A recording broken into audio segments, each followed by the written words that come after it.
Hey everybody.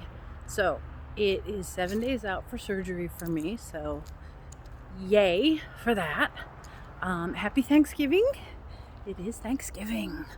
So this is my first Thanksgiving of Life 2.0.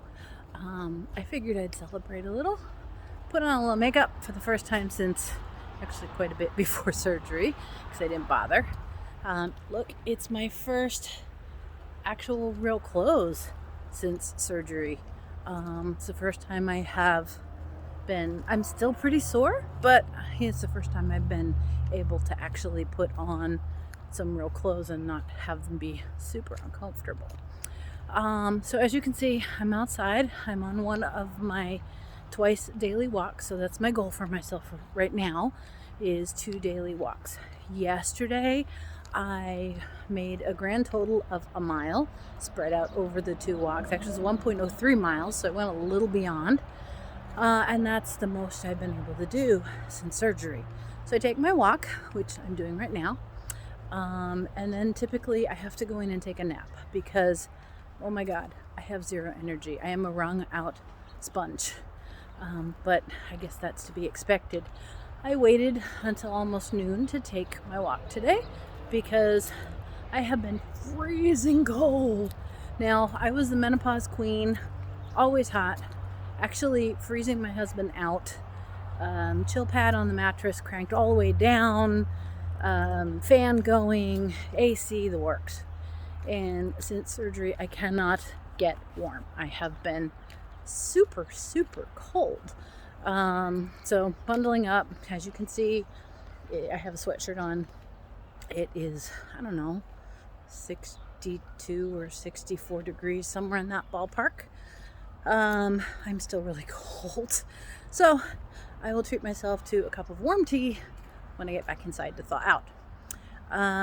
Okay, so the update for today, aside from, I'm dressed, I'm up, I'm doing my walks, gradually going to be expanding my distance on my walks. But the other update is that my 1 week since surgery loss is 8 pounds. 8 pounds is huge. I can't imagine that in a week. Man, I would struggle so hard before this procedure for 1 pound a week. I worked so hard at it. I don't have a thyroid anymore because I had an issue with it and had to have it removed. So it makes it a little extra challenging. Oops, here comes a car. Let me move over. So the fact that I managed 8 pounds is amazing. Now, with full liquids, I'm taking in probably about 700 calories a day at most.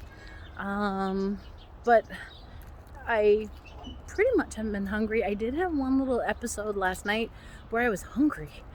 It's the first time I've been hungry at all. And I'm thinking possibly it was my brain tricking me because I was actually thirsty. So I just worked extra hard on liquids. I made sure I had my protein in, made sure I had plenty of liquids in. When I was still hungry after that, I took 1 tablespoon of mashed potato flakes. Now, this is a woman who does not like potatoes. I really don't like instant mashed potatoes. They're nasty. But I thought they're easy on the system. They're not heavy.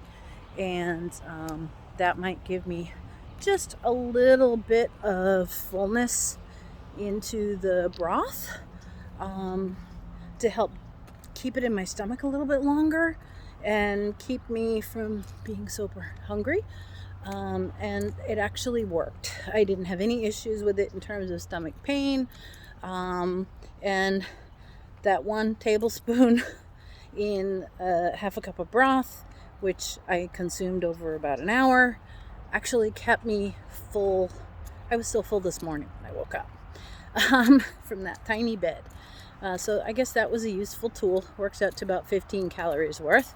And at this point, I can use the extra calories. I'm going to move again because there's another vehicle coming through and I want him to have plenty of room. So at any rate, today's holiday meal, if you want to call it that, for myself is going to consist of more broth, but broth actually tastes super, super good right now. So broth, diet cranberry juice. So there's my cranberry, and I had made myself a savory pumpkin soup.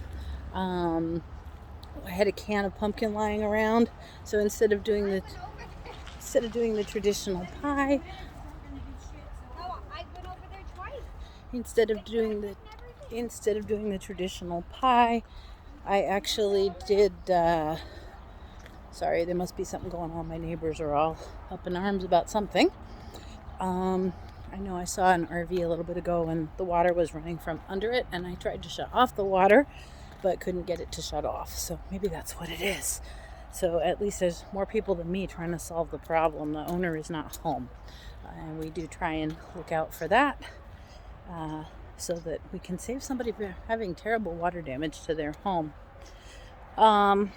Anyhow, so the pumpkin soup, I had a can of pumpkin. I put some onions, some garlic, some seasonings, light on the seasonings because I don't know what my new stomach does or does not like. I had a sweet potato that needed to get used up, so I put that in there. And some broth, cooked it. I use the Instapot because we're out of propane at the moment. And then I pureed the whole thing. I peeled my vegetables. Normally I don't peel vegetables, but I'm not thinking the extra fiber is going to be a good happy thing for me right now. And I took, even though I made a small portion of soup, it's massive for right now. So what I did was I took my soup and I poured it into ice cube trays and I froze it. Put the frozen soup cubes in Ziploc baggies in the freezer. So 2 of them, which is a couple tablespoons, 2 of them is actually a serving. And that definitely keeps me pretty full, but there's 0 chunks because right now I am not permitted any chunks at all. My stomach is really still healing. While the outside incisions will heal in about 2 weeks, the stomach staple line, I am told, takes a full 6 weeks, maybe even a little more, but a minimum of 6 weeks to heal. And I don't want to do bad things to it. Anyhow, so I'm going to continue on my walk. I am at about 1/3 of a mile. My aim is for a 1/2 a mile so I can hit a mile again today. And I wish you all a super, super happy Thanksgiving. I know I am incredibly grateful, and this is the first of many Thanksgivings. So I'll have extras that I might not have had before this surgery. So take care, guys.